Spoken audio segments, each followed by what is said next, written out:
दोस्तों नमस्कार। अभी मैं हिंदुस्तान के पुराने राष्ट्रपति मिस्टर प्रणब मुखर्जी जी के बारे में कुछ बताने के लिए आपके सामने आया हूं। ये बहुत से ज़्यादा बीमार चल रहे हैं, इनकी हालत बहुत गंभीर है, हॉस्पिटल में है, क्रिटिकल कंडीशन में है और मालिक से दुआ कीजिए कि इनकी तबीयत जल्दी ठीक हो जाए। और इन्होंने देश को बहुत ज़्यादा सेवा दिया है। तो प्रणब मुखर्जी साहब जो हैं अभी हिंदुस्तान के नामी ग्रामी लोगों में इनका शुमार होता है। इनका बांग्ला में नाम है प्रणब कुमार मुखोपाध्याय। मुखोपाध्याय को हिंदी में मुखर्जी कहते हैं। और इनका जन्म 11 दिसंबर 1935 को पश्चिम बंगाल में हुआ। भारत के 13वें राष्ट्रपति रह चुके हैं। 26 जनवरी 2019 को प्रणब मुखर्जी को भारत रत्न से सम्मानित किया गया है। वे भारतीय राष्ट्रीय कांग्रेस के वरिष्ठ नेता रहे हैं। भारतीय राष्ट्रीय कांग्रेस के नेतृत्व वाले संयुक्त प्रतिनिधि प्रगतिशील गठबंधन में उन्होंने अपना उम्मीदवार घोषित किया। सीधे मुकाबले में उन्होंने अपने प्रतिपक्षी प्रत्याशी पीए संगमा को हराया। उन्होंने 25 जुलाई 2012 को भारत के 13वें राष्ट्रपति के रूप में पद और गोपनीयता की शपथ ली। प्रणब मुखर्जी ने किताब द कोलिएशन ईयर्स 1996 से 2012 लिखा है। प्रणब मुखर्जी के बारे में बताऊं कि ये 25 जुलाई 2012 को इनका राष्ट्रपति के पद पर आए थे और 25 जुलाई 2017 तक थे वो। और उस टाइम हिंदुस्तान के प्रधानमंत्री थे मनमोहन सिंह और नरेंद्र मोदी, दो प्रधानमंत्री के बीच में ये रहे हैं। और इनके कार्यकाल में उपराष्ट्रपति थे हिंदुस्तान के मोहम्मद हामिद अंसारी। और इनके पहले पूर्व अधिकारी थे प्रतिभा पाटिल। और उनके बाद में राम नाथ कोविंद यहाँ पर हिंदुस्तान के राष्ट्रपति हैं। और भारत के वित्त मंत्री के रूप में भी ये रहे हैं। और पदभार संभाला उन्होंने 24 जनवरी 2009 को 26 जून 2012 तक उनका हिंदुस्तान के वित्त मंत्री के रूप में ये रह चुके हैं। और उस टाइम में हिंदुस्तान के प्रधानमंत्री थे मनमोहन सिंह और इनके पहले वित्त मंत्री थे मनमोहन सिंह और इनके बाद में भी उत्तराधिकारी रहे मनमोहन सिंह। पद बहाल 15 जनवरी 1982 को ये पद संभाले हैं और 84 तक। और उस टाइम में प्रधानमंत्री इंदिरा गांधी थे और राजीव गांधी के टाइम में ये 2 बार रह चुके हैं। ये इस तरह से पूर्व अधिकारी इनके साथ थे रामास्वामी वेंकटरामन उनके पहले और उनके बाद में विश्वनाथ प्रताप सिंह। तो भारत के विदेश मंत्री भी ये रह चुके हैं 1995 और 1996 के बीच में। उस टाइम प्रधानमंत्री थे पीवी नरसिम्हा राव और उनके पहले जो है भारत के विदेश मंत्री थे दिनेश सिंह और उनके बाद भारत के विदेश मंत्री थे सिकंदर बख्श। भारत के रक्षा मंत्री के तौर पर भी ये रह चुके हैं 2004 से लेकर 2006। प्रधानमंत्री के रूप में उस वक्त थे हिंदुस्तान के मनमोहन सिंह और उनके पहले जो है रक्षा मंत्री थे जॉर्ज फर्नांडिस। और प्रणब जी के बाद में हिंदुस्तान के रक्षा मंत्री थे AK एंटोनी। तो ये उनके बारे में कुछ जानकारी। और आगे बढ़ते हैं। भारतीय योजना आयोग के उपाध्यक्ष भी ये रह चुके हैं और वो रहे हैं कब से 24 जून 1991 से लेकर 15 मई 1996 तक। उस वक्त हिंदुस्तान के प्रधानमंत्री थे मिस्टर पीवी नरसिम्हा राव और इनके जब योजना आयोग के उपाध्यक्ष थे तो उस वक्त उनसे पहले रह चुके हैं मोहन धारिया और उनके बाद में रह चुके हैं मधु दंडवते। अब आइए प्रणब जी के बारे में जानकारी लेते हैं, उनके पर्सनल लाइफ के बारे में। इनका जन्म 11 दिसंबर 1935 को हुआ और इनकी उम्र अभी 84 साल है। और ग्राम इनका मिराती बीरभूम जिला में हुआ था। और इस तरह से जन्म का नाम प्रणब कुमार मुखर्जी। राजनीतिक दल भारतीय राष्ट्रीय कांग्रेस उसमें ये रह चुके हैं 1969 से 1986 तक और 1989 से 2012 तक। अन्य राजनीतिक राष्ट्रीय समाजवादी कांग्रेस में भी 1986 से लेकर के 1989 तक रहे हैं। जीवन संगी इनकी लाइफ पार्टनर शुभ्रा मुखर्जी, इनसे विवाह हुआ था 1957 में और इनका निधन हो चुका है इनकी वाइफ का 2015 में। बच्चे इनके, उनका नाम है शर्मिष्ठा, अभिजीत और इंद्रजीत। प्रणब जी का शैक्षिक संबद्धता, कलकत्ता विश्वविद्यालय से पढ़ाई किए हैं और धर्म इनका हिंदू, और सम्मान इनको भारत रत्न का अवार्ड मिल चुका है 2019 में, और पद्म विभूषण भी इन्हें मिला है 2008 में। प्रणब के बारे में जानते हैं। और प्रारंभिक जीवन। प्रणब मुखर्जी का जन्म पश्चिम बंगाल के बीरभूम जिले के किरनाहर शहर के निकट स्थित मिरासी गांव के एक ब्राह्मण परिवार में कामदा किंकर मुखर्जी और राजलक्ष्मी मुखर्जी के यहाँ हुआ था। उनके पिता 1920 से कांग्रेस पार्टी में सक्रिय होने के साथ पश्चिम बंगाल विधान परिषद में 1952 से 1964 तक सदस्य और बीरभूम पश्चिम बंगाल जिला कांग्रेस कमेटी के अध्यक्ष रह चुके थे। उनके पिता एक सम्मानित स्वतंत्रता सेनानी थे। उन्होंने ब्रिटिश शासन के खिलाफत के परिणाम स्वरूप 10 वर्षों से अधिक जेल के सजा भी काटी थी। प्रणब मुखर्जी ने सिवड़ी बीरभूम के सिवड़ी विद्यासागर कॉलेज में शिक्षा पाई, जो उस समय कलकत्ता विश्वविद्यालय के संबद्ध था।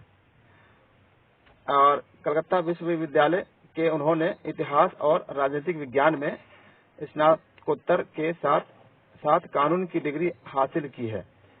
वे एक वकील और कॉलेज प्राध्यापक भी रह चुके हैं। उन्होंने मानद डी.लिट उपाधि भी प्राप्त की है। उन्होंने पहले एक कॉलेज प्राध्यापक के रूप में और बाद में एक पत्रकार के रूप में अपना कैरियर शुरू किया। वे बांग्ला प्रकाशन संस्थान देशेर डाक मतलब मातृभूमि की पुकार में भी काम कर चुके हैं। प्रणब मुखर्जी बंगीय साहित्य परिषद के ट्रस्टी एवं अखिल भारत बंग साहित्य सम्मेलन के अध्यक्छ भी रह चुके हैं। राजनीतिक कैरियर इनकी। उनका संसदीय कैरियर करीब 5 दशक पुराना है, जो 1969 से कांग्रेस पार्टी के राज्यसभा सदस्य के रूप में उच्च सदन के शुरू हुआ था। वे 1975, 1981, 1993 और 1999 में फिर से चुने गए। 1973 में वे औद्योगिक विकास विभाग के केंद्रीय उप मंत्री के रूप में मंत्रिमंडल में शामिल हुए। वे सन 1982 से 1984 तक कई कैबिनेट पदों के रूप में चुने गए और सन 1984 में भारत के वित्त मंत्री बने। सन 1984 में यूरो मनी पत्रिका में एक सर्वेक्षण के उनका विश्व के सबसे अच्छे वित्त मंत्री के रूप में मूल्यांकन किया गया। उनका कार्यकाल भारत के अंतर्राष्ट्रीय मुद्रा कोष IMF के ऋण के 1.1 अरब अमेरिकी डॉलर की आखिरी किस्त नहीं अदा कर पाने के लिए उल्लेखनीय रहा। वित्त मंत्री के रूप में प्रणब मुखर्जी ने कार्यकाल के दौरान डॉक्टर मनमोहन सिंह भारतीय रिजर्व बैंक के गवर्नर थे। वे इंदिरा गांधी की हत्या के बाद हुए लोकसभा चुनाव के बाद राजीव गांधी के समर्थक मंडली के षड्यंत्र के शिकार हुए, जिसने उन्हें मंत्रिमंडल में शामिल नहीं होने दिया। कुछ समय के लिए उन्होंने कांग्रेस से निकाल दिया गया। उस दौरान उन्होंने अपने राजनीतिक दल राष्ट्रीय समाजवादी कांग्रेस का गठन किया, लेकिन सन 1989 में राजीव गांधी के साथ समझौता होने के बाद उन्होंने अपने दल का कांग्रेस पार्टी में विलय कर दिया। उनका राजनीतिक कैरियर उस समय पुनर्जीवित हो उठा जब पीवी नरसिम्हा राव ने पहले उन्हें योजना आयोग के उपाध्यक्ष के रूप में और बाद में उन्हें केंद्रीय कैबिनेट मंत्री के तौर पर नियुक्त करने का फैसला किया। उन्होंने राव के मंत्रिमंडल में 1995 से 1996 तक पहली बार विदेश मंत्री के रूप में कार्य किया। 1997 में उन्हें उत्कृष्ट सांसद चुना गया। सन 1985 के बाद से वह कांग्रेस के पश्चिम बंगाल राज्य इकाई के भी अध्यक्ष हैं। सन 2004 में जब कांग्रेस के गठबंधन सरकार के अगुवा के रूप में सरकार बनी तो कांग्रेस के प्रधानमंत्री मनमोहन सिंह सिर्फ एक राज्यसभा सांसद थे। इसलिए जंगीपुर लोकसभा निर्वाचन क्षेत्र से पहली बार लोकसभा चुनाव जीतने वाले प्रणब मुखर्जी को लोकसभा में सदन का नेता बनाया गया। उन्हें रक्षा, वित्त, विदेश विषयक मंत्रालय, राजस्व, नौवहन, परिवहन, संचार, आर्थिक मामले, वाणिज्य और उद्योग समेत विभिन्न महत्वपूर्ण मंत्रालयों के मंत्री होने का गौरव भी हासिल है। यह कांग्रेस संसदीय दल और कांग्रेस विधायक दल के नेता रह चुके हैं, जिसमें देश के सभी कांग्रेस सांसद और विधायक शामिल होते हैं। इसके अतिरिक्त वे लोकसभा में सदन के नेता, बंगाल प्रदेश कांग्रेस पार्टी के अध्यक्ष, कांग्रेस के नेतृत्व वाली सरकार के प्रधानमंत्री मनमोहन सिंह की मंत्रिपरिषद के कांग्रेसी वित्त मंत्री भी रहे। लोकसभा चुनाव में पहले जब प्रधानमंत्री मनमोहन सिंह ने अपनी बाईपास सर्जरी कराई, तब प्रणब दा विदेश मंत्री में केंद्रीय मंत्री होने के बावजूद राजनीतिक मामलों की कैबिनेट समिति के अध्यक्ष और वित्त मंत्रालय में केंद्रीय मंत्री का अतिरिक्त प्रभार लेकर मंत्रिमंडल संचालन में महत्वपूर्ण भूमिका निभाते रहे। अंतर्राष्ट्रीय भूमिका 10 अक्टूबर 2008 को मुखर्जी और अमेरिकी विदेश सचिव कोंडोलीजा राइस ने धारा 123 समझौते पर हस्ताक्षर किए। वे अंतर्राष्ट्रीय मुद्रा कोष और विश्व बैंक, एशियाई बैंक, विकास बैंक और अफ्रीकी विकास बैंक के प्रशासक बोर्ड के सदस्य भी थे।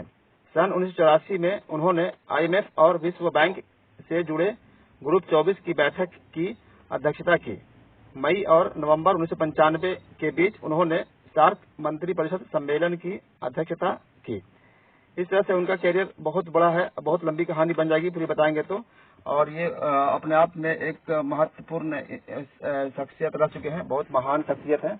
इनके बारे में बहुत सारी बातें अभी मैं नहीं बता पा रहा हूँ, ये वीडियो बहुत लंबा हो जाएगा और यहीं पर मैं अपना ये वीडियो को समाप्त करता हूँ। और प्रणब दा के बारे में और बताने से पहले मैं आप लोगों से गुजारिश करता हूँ कि उनकी सेहत के लिए दुआ कर दीजिए ताकि वो सेहतयाब हो जाएं। एक अच्छे इंसान को दुनिया में होना बहुत जरूरी है। Thank you, bye bye.